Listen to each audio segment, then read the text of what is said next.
आप सभी लोगों का हमारे एग्जाम एक्सप्रेस क्लासेस में स्वागत है।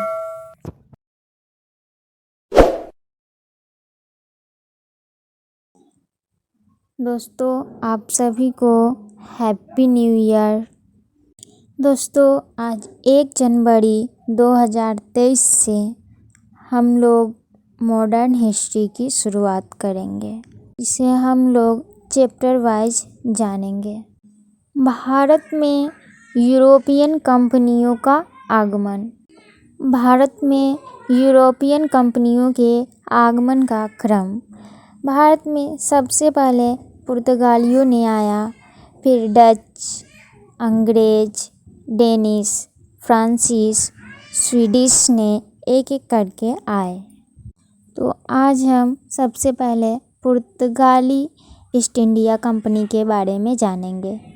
पुर्तगाली ईस्ट इंडिया कंपनी, जिसका नाम एस्तादो डी इंडीज है, 1453 ईस्वी में वेजेंटाइना साम्राज्य की राजधानी कुस्तुनतुनिया पर कुश्मनी वंश अरबों ने कब्जा कर लिया। इसका प्रभाव संपूर्ण विश्व पर पड़ा। वेजेंटाइना साम्राज्य मध्यकाल में यूरोप की गौरवशाली साम्राज्य थी। कुस्तुनतुनिया में विभिन्न क्षेत्रों के बड़े बड़े विद्वान रहते थे। जब मुस्लिमों ने उस पर अधिकार कर लिया तो ये लोग वहाँ से पलायन कर गए और यूरोप के विभिन्न देशों में रहने लगे, जिन्होंने अपने विचार को लेखन के द्वारा जन जन तक पहुँचाने का प्रयास किया। फ्लोरेंस, इटली के निवासी दांते से प्रारंभ हुआ, फिर यूरोप में ज्ञान विज्ञान, बौद्धिक तर्कता और धर्म के क्षेत्र में अभूतपूर्व परिवर्तन के लिए बड़े बड़े विद्वानों और धर्मावलंबियों ने भारी प्रयास किया। ईसाई धर्म में सुधार के क्षेत्र में मार्टिन लूथर किंग ने 95 थीसिस यानी 95 विचार दिया। इस प्रकार ये ईसाई के कैथोलिक संप्रदाय से अलग प्रोटेस्टेंट ईसाई संप्रदाय बनाया, जो प्रगतिशील विचार के पोषक थे, जबकि कैथोलिक रूढ़िवादी थे। हालांकि इनमें भी आगे चलकर प्रगतिशील विचारधारा के सुधारक आए। ज्ञान विज्ञान के विकास से नए नए अनुसंधान शुरू हुआ, जिसमें जहाज निर्माण के प्रौद्योगिकी में भी भारी सुधार हुआ। कंपास जैसे दिशा सूचक यंत्र से समुद्री यात्रा करना प्रारंभ सहज हो गया।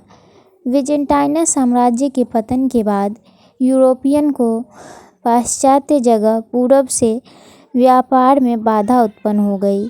स्थल मार्ग पर मुसलमानों के कब्जा होने के कारण जल व्यापार मार्ग के लिए समुद्री मार्ग की खोज के लिए राजकीय संरक्षण दिया गया, जिसमें स्पेन और पुर्तगाल ने समुद्री खोज में सबसे अधिक रुचि दिखाई।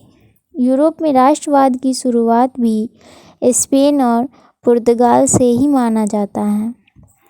1487 ईस्वी में बार्थोलोमियो डियाज अफ्रीका के दक्षिण पूर्वी छोर होकर पूर्वी देश के व्यापार के लिए एक नई समुद्री मार्ग की खोज की, जिसे केप ऑफ गुड होप के नाम से जाना जाता है।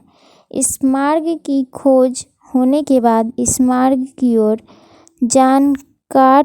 जानकारी के लिए वेनिस क्रिस्टोफर कोलंबस ने एक साहसिक अभियान पर निकला, लेकिन 1492 ईस्वी में संयोगवश वे अमेरिका के लिए समुद्री मार्ग खोज लिया। स्पेन के राजा हेनरी को नाविक हेनरी कहा गया और रानी इसाबेला को रानी नेविगेटर कहा गया।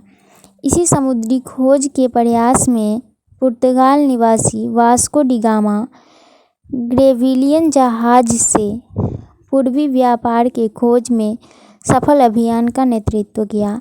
अब्दुल मजीद द्वितीय वास्को डी गामा के समुद्री मार्ग में दिशा निर्देश देने का कार्य किया। 17 मई 1498 को वास्को डी गामा केरल के कालीकट तट पर जैमेरिन के दरबार में उपस्थित हुआ, जहां इनका स्वागत किया गया। जैमेरिन राजा की वंशगत उपाधि थी। वास्को डी गामा के द्वारा अपने साथ व्यापार में ले गए वस्तुओं से 60 गुना लाभ हुआ। इससे प्रभावित होकर 1500 ईस्वी में पेड्रो अल्वारेज कैब्रल भारत आया। ये भारत आने वाले दूसरा पुर्तगाली थे। पुनः वास्को डी गामा दूसरी बार 1501-2 के बीच भारत आए। कृपया हमारे चैनल को लाइक, सब्सक्राइब एंड शेयर करना ना भूलें। धन्यवाद।